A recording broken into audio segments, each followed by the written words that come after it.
Hello, dear listeners. Welcome to another episode of Follow Your Path. My name is Abdul Abid. I'm a surgical pathology fellow at University of Pittsburgh Medical Center, and today we will be talking to Dr. Ankur Sangoi. He is in community practice in the Bay Area, and he focuses primarily on GU pathology. Welcome to the show, Dr. Sangoi. Welcome. Thank you. Thanks for having me. So, starting off, can you please tell us a little bit about yourself, where you grew up, where you went to medical school, and did your residency? Sure. So I grew up in Kansas City, on the Kansas side. So sort of rock chalk Jayhawk fan by definition. And did medical school and uh, undergraduate at St. Louis University, followed by pathology training. I left the Midwest finally and went out west to join Stanford and did an interesting thing. I did APCP at Stanford for 4 years. I did not do a fellowship. That's kind of Hmm. an unusual thing nowadays, but the Stanford had, and I think they still currently do, have a lot of flexibility with their block scheduling. So essentially, all my elective and essentially most of my CP training, to be honest with you, I pretty much stayed in AP. Probably should have done a little more CP than I needed.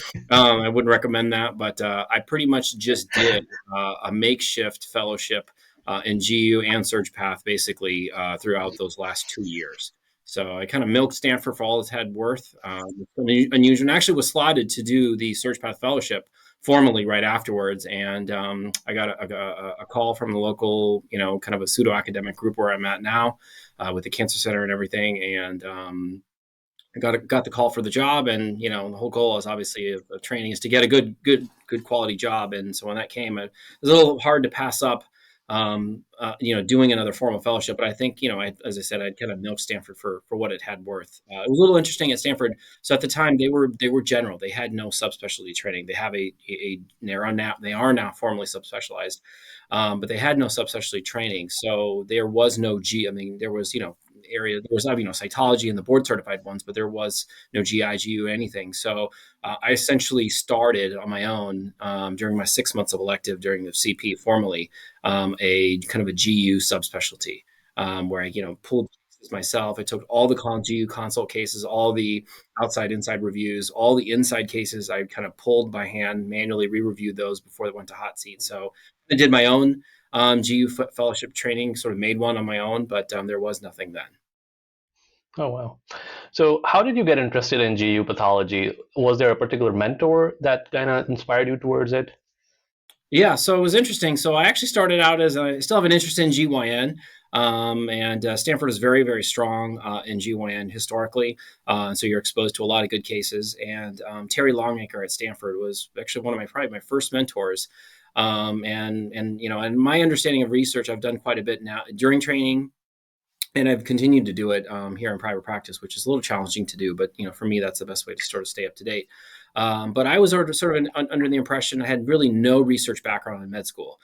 So I thought, pathology research was like pipetting, bench work, and stuff like that. And once I started training, I was like, wow, there's actually a lot of clinical, cases and things you can do.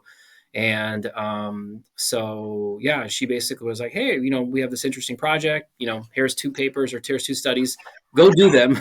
That's basically what she did. And, reviewed all the slides. And, she was awesome. She really kind of helped me kind of, write the paper up. And she probably, did a lot more work than probably I deserved at the time and helped me get, two AJSPs, right in training. And I was like, wow, this is research. This is cool. So that was actually, I started out in GYN and, maintained that. But GU kind of came along the way. I realized, that's kind of an area I had to, in kidney tumors, I had a real interest in that. And then when Jesse McKinney joined Stanford, probably halfway through my training, I, sort of paired up with him, and he's, became a mentor, still is a mentor, and, obviously now a friend, but essentially did the GU subspecialty training, pseudo subspecialty, so to speak. There was nothing formal under him. So that's sort of, started out with GYN and sort of, put on another hat in GU. Oh, well. So, if you had to tell a medical student or an incoming resident as to why GU pathology is a unique specialty, what would you tell them? Um, See, it's a little interesting in the fact that there are overlaps among kidney, bladder, prostate, testis, and penile pathology as well, some of the urethra stuff, but they're very I felt like you could actually master each individual. Actually, similar to GYN, they're sort of they're discrete organ categories versus compared to I think GI, which is spread over like a billion organs, it feels like, and then there's like a lot of medical aspect to it. And I mean, not that there's not medical, obviously, in bladder and in prostate. There's definitely a medical side to it, but it's more cancer, non-cancer, and mimics. It was easier. It's easier to grasp, I would say to me at least, to start out and go learn, medical lung. It's a little, to me, it was a little hard. But I think, it's more, I shouldn't say it's less quote unquote medical, so to speak, but for me, at least, it was very discrete. Like, okay, it was sort of kind of line item, very easily outlineable. To me, it's very difficult to outline. I think that, medical liver people probably could say the same thing. You definitely could outline things, but it's definitely approachable. Hmm. Oh, that's yeah. That I completely agree with that. So in GU pathology, you have been practicing for a few years. Has there been a case, a particularly interesting case that is memorable for you that has stayed on with you all those years? There's too many cases. Except we see, in my practice, here we see a fair amount of GU, and we're even in community practice, we're a little unusual in our group here that we're actually subspecialized. That most of the GU cases that come through, come to me, they're assigned to me, and then the extra, leftover stuff, I do, other general search paths. So it's kind of a mix. Probably no specific case, but the sort of the way I kind of go about is, I had an adult, actually maybe 30 some odd year old lady a couple of years ago, presenting with a really unusual, kidney tumor. I couldn't, sort of pin it out, and ended up being an ALK, mutated RCC, in an adult without sickle cell, which is, kind of unusual on that aspect too. So I essentially, pulled some cases and wrote it up. And that's kind of the way I've sort of done research over the past 10, almost 15 years now. Is basically, it's all by interesting cases. There's a case, literally a live case that comes across. And it's like, hey, this would be cool to look at, or I wonder how many blank, blank, blank, blank. Hmm. It's sort of more practical, hands-on approach, and then sort of, spins off a research project. And so, in prostate, I've done that, in kidney, I've done that, and bladder, I've done Hmm. that, kind of similar things. Oh, wow. If you had to say, what is the most enjoyable part of your job that you do right now? Currently, it's well, that's a good question. Probably the fact that I'm able to tie in a lot of my research interest in clinical things and the things that are sort of cutting edge. I think that's sort of broad spectrum that you probably applicable to all pathology. But in kind of going back to your other question about GU, and I always kind of joke with my family and friends and everything, is pathology is such an evolving sort of field. It's like literally something I diagnosed 6 months ago, I probably would call something different now. It's that different, let alone even years back, but sort of a constantly evolving kind of thing. So, I mean, every case that comes across my desk, it's I have to stay up to date, but sort of forces me to stay up to date. But that's the sort of the thing I really like about, especially in GU, with the kidney tumors are sort of, largely evolving. But there's sort of constant updating and sort of, at least for me, sort of tying back into research. Hmm, nice. So if someone, I know you did not do a fellowship, but if a resident wants to do a fellowship in GU, do you have any rough idea of like places that have like how many places have GU fellowships, and Yeah, are there there's, any there's boards quite a after that? few. There's sort of the laundry. Even Stanford is going to be having one, or I'm sorry, has one already. It's definitely growing. It's obviously it's not I think boardsable, so to Yeah, speak. right. Like cytology and a few of the other ones, hemopath. But the thing I would say is similar to me. I don't think you have to have a fellowship. If you're at an institution that has a lot of good material and good faculty, you don't have to necessarily do a subspecialty. I never did a formal subspecialty, and I think most people, when I tell people that, they're sort of like, wait, what? How is that possible? But just given my publication history and everything, but that, you can make your own fellowship anywhere with the right material and the right faculty. But yeah, there are several places, but sort of the interesting thing, at least amongst GU fellowship wise, is there only a handful of places that sort of tie in medical renal with GU. So if you have an interest in that, or at least be aware of if you absolutely do not have an interest in that, there are some places that tie in. It's a little challenging, in my opinion, to sort of tie that in. I think it definitely could be done. I mean, you're looking at a kidney. I feel sort of idiotic sometimes. Sort of, looking at the background kidney. I'm like, well, how does it kind of, how does it assess, or in terms, there's a lot of obviously medical aspects. So I think there are a handful of programs, probably less than five, that actually do formal medical kidney, or at least a couple of rotations in. I think that's great if you can tie that in, but that's probably far and few between, because I think you probably need a whole year for that. Yeah. Yeah. But yeah, there's quite a few GU places, and I think most are 1, some are 2 year. Mhm. Um, if someone, trainee, including a fourth year medical student or incoming resident, if they're interested in GU pathology, would you recommend any resources for them to read, societies to join, stuff that they can learn before they apply for a fellowship? I would definitely get involved with the GUPS. ISEP is definitely good. And I don't have as much experience. A lot of it is European, but I think ISEP is definitely has a presence here in the States. But I think the GUPS is kind of a very new, evolving. I mean, literally just within a couple of years, fellowship. I'm sorry, not fellowship, society that's quite active. But I think there are several books that are, without sort of isolating. So I have some colleagues and friends, and they're involved in in chapters and books, but I think there's probably not a specific one off the top of my head. It's hard to. I think there's the Amersis series. There's a couple good series out there, especially I'm blanking on the name now, but I know the Jared's book, the Derm Path one, the Derm Path. Survival guides? Yeah, survival guides. I think that Hmm. I think the prostate one, actually, I know that one's already out by Dr. Epstein, and Andres Masoa did that one as well. But yeah, I think those sort of as a primer, those are probably Hmm. pretty good. Hmm. Some online resources, even to be honest with you, even Pathology Outlines is actually really good, just to kind of go through the very basic. There's a lot actually in just basic Robbins. You'd be surprised how much very good general path. And I think people just kind of blow it off, and it's like if you master that. And then obviously, so I started out with Twitter, and kind of a social media kind of plug here, but I do not have Facebook, LinkedIn. I don't have any other sort of things. And I sort of started out with, I just want to kind of do this to learn path. And obviously, I was like, I'm not going to post anything. I'm not going to no funny stuff, and nothing like that. It's just going to be, I'm just going to review cases. But then I had so much stuff on my own, and the number of cases you get to see, in a book, I've seen like maybe 1, 2, and now people are posting, especially a lot of infectious stuff and unusual stuff, around the country and around the nation, around the world, really, that you really don't even get to kind of think about, just over that repetitive nature. And there's sort of high, almost like you feel like you need a CME. Somebody posted, for Tristan, I know, who I also follow and love, is I feel like you need CME after reviewing one of his tutorials, like you deserve it. And I think that's, if you're just you're sitting at the airport, or you're waiting for coffee in line, before they call your name, you could probably just flip through and see a couple of interesting cases. So you Hmm. don't have to filter with, there's a lot of junk. There are a lot of people like to post funny stuff out there, like myself sometimes. But no, I think there's a lot of good stuff out there. So I think I wouldn't use that as your primary source. I think you probably Okay. need a backbone, and I think it could be potentially dangerous, because a lot of times people will post, "Hey, there's an example of something such and such," and it's like, Hmm. no, Hmm. that's not endometrial cancer. That's just secretory phase endometrium. And I've seen several of those already. So you have to be a little bit careful and maybe follow reliable sources.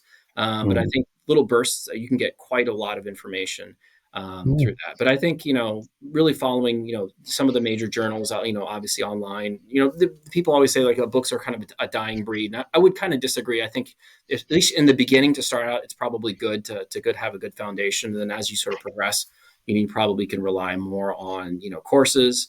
Um, Hmm. I think the ASCP, CAP, OSCAP, obviously attending the OSCAP can be quite cutting edge, especially the platforms and things like that. If you're an entry level, that might be a little bit overwhelming. But I Hmm. think ASCP, CAP have some really good courses. Hmm. Many are actually posted online free, or at Hmm. least discounted. Yeah, wow. So since we mentioned Twitter, just a little question. I've seen that your meme game is very strong. So where does that come from? So I mean, to me, I always have. I mean, I think we're sort of in a kind of a morbid field, right? In pathology, everything is Hmm. cancer and sort of bleak.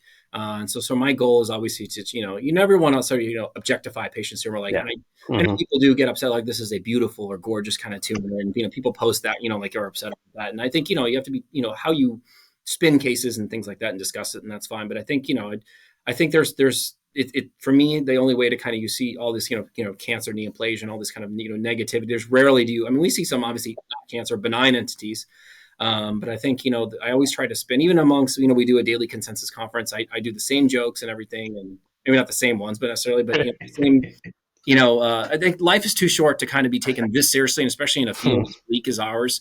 I think you sort of have to take, take the laughter and there's a lot of people, a lot of images that I sort of see that I'm able to kind of spin, and like that's my favorite thing to do. And so I sort of save those images to the side and try not to post them all in one day, but apply it in a very specific pathology, because I think we see a lot of the way we view the world and the way we view things on a kind of daily basis. Even somebody in ClinPath is going to be like, and people have asked me like, what does that mean? I don't really understand. Well, that's a heavy AP kind of thing, and vice versa. I may not understand some of the things that are like deep AP, or high level, bench research things that, jokes and memes and things like that. So that's the kind of way I like sort of make it applicable to our own field and kind of, something that's out there and how maybe view it in a different way. Yeah, wow, that's wonderful. Just one last question. And since I guess I am allowed to say that you'll be joining academia soon. Yes. So how did you make that decision? I know you have been inclined towards research since, or you wanted to do research and have done research since you were a resident and you were in private practice and then you were going to academia. So what was that? What was that tipping point when you decided to go either way? Yeah, so that's a great question. So it's sort of kind of and I just did a resident and fellow kind of teaching thing, a podium platform thing I've done for the folks at Stanford and UCSF as well. Just kind of teaching them, or hey, Q&A sessions essentially for the folks in private practice. But it's a hard decision. I mean, coming out, I know that's not exactly your question, but I just kind of going back a little bit, that it's which sort of alley do you kind of choose? I think attending these kinds of platforms and Q&A sessions, talking with people that are actually in community practice, and when you're on doing the consult service, you obviously will see the same repetitive names, and maybe in the meetings and going to these local societies, talking and sitting with people and really kind of getting a sense. There are some places that are probably actually even kind of let you shadow them for maybe half a day or something like that. I did that here, actually. There was a pathologist here that, on the weekends I would come and review some cases with him. So, I kind of got a sense like, oh, that, wow, private practice is not, there's a sort of a running joke, I kind of, I don't know if you've heard this before, that, the best place to hide a dollar bill for a community pathologist is to hide it in a journal. And I think that's that I don't know if you've heard that before, but that was the impression that I all had running through in residency, like, oh, they're not up to date with kind of stuff. And I think that's totally wrong. It depends on obviously the group. So I think kind of really meeting with the group and deciding. But the research aspect, so I think being cutting edge, I think there are some awesome community. I mean, there's people on Twitter that are just amazing that are in community practice as well. But I think the research side, it's here, my group has been pretty flexible as long as I get my work done. Financing it can be a little tough. Sometimes you have to partner with collaborators or vendors or whatnot. But if you really have kind of a diehard, like, I just can't give up writing, then that's the kind of thing that, the residents teaching, I think you can do that. Obviously online, you can do that. And even just, if you're active enough and good enough, your local, whether you stay local for where you trained or your local academics, that will probably be more than happy to have you, come and do these QA sessions in residence, because honestly, faculty are quite busy nowadays at the academic. So they'd probably love that. But the writing part, if you're really kind of diehard, like I just can't, for me, I cannot, and I could never give up writing. The rush I get for, I blast my, orchestra music. And, for me, it's, I'm a big EDM fan during the day when I'm signing out cases. But when I have my, my Bach and my other, orchestra things on here, for me, that's my sit down and just writing. That's something I could never give up. So I think that's really hard to do in private practice. If you really feel like you can't give that up, you have just a real strong interest in publication, then you kind of have your answer right there, that you're probably leaning more towards academia. Can you make the jump afterwards? Yes, you can. It is harder, I would say, to go, especially if you're staying academic and then later go to private, because I think private, unless you're in a huge group where you're only doing one or two subspecialties, you pretty much are doing everything. So that's a tough thing to kind of relearn. You can, the farther out you are from training, I think it gets a little challenging. But if you're in private practice, and like myself, for example, like I'll be joining Stanford in the spring of next year. I maintained my GU all the way throughout, and like I said, with research, and I'm doing heavy volumes of GU now anyway, so it should be an easy transition, and I'll be doing only GU there. So it's actually going to be, I've actually become a better pathologist now, having done, general surg path, surgical for 10 plus years here.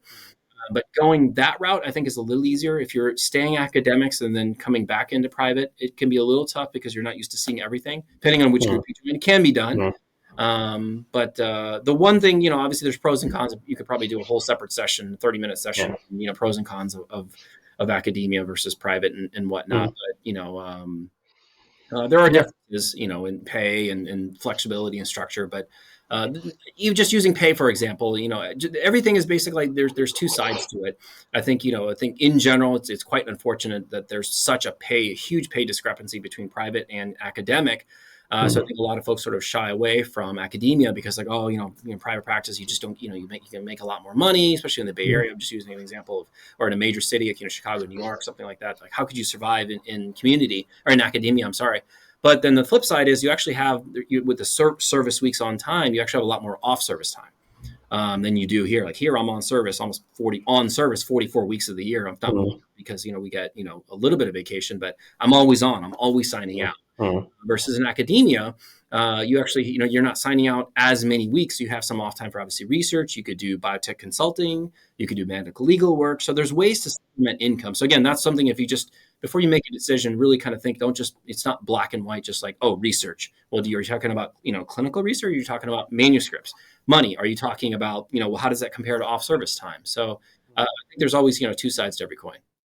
Oh, wow. Yeah, I think that's a very comprehensive view on that. Obviously, it's a much larger topic, and every private practice has its own quirks, and every academic group has its own quirks. So I don't think we can cover that, even if we go on for too Absolutely. Yeah. long. Yeah. Yeah. So, all right, thank you very much. That's our show for today, folks. You can find Dr. Sangoi on Twitter. His Twitter handle is at SLUSAGAR. And thank you very much for listening to us. If you like the show, please like and subscribe to our channels on YouTube and Apple. And we'll be back with another episode soon. All right. Thanks, Abdul. Thank you.